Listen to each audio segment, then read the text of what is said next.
bỏ cô doan đôi vụ ai nhớ tao mà chớn phải mà chớn mượn phí thôi mình cho tới mình cho tới đây hưởng nhẫn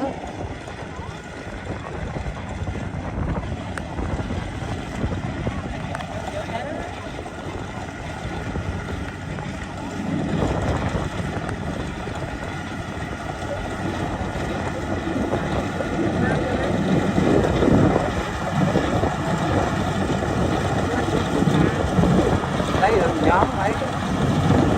đây mình tốt hơn thôi anh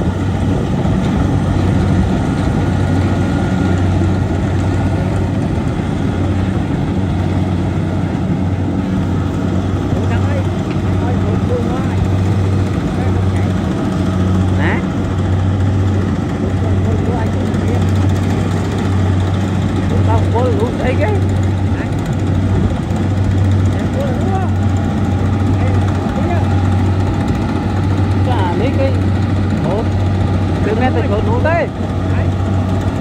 cái chỗ này hay cho chạy một chui nhá nên là cao đấy một đó khâu lao tiếng đua không bốn là cái chỗ nó một hai chỗ đang hay chỗ đi hay đó tại kho bô thế đó là lao che tạm nó đem tàu đất đua lên cái khu nó nít biết đồng điếu đại sổ nó đó lao xe đó đặt sầu hay ở trong hàng cỡ thôi nó cho mà đi khỏi bàn đi tôi ấy vừa ra xe chạy nhau mấy bao mẹ đây có phí chứ một báo tích đấy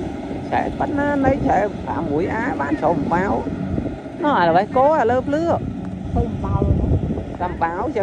cái chạy cái ham tơ mà bao mấy nó bằng tháng chạy tới chưa mình miền đôi giờ miền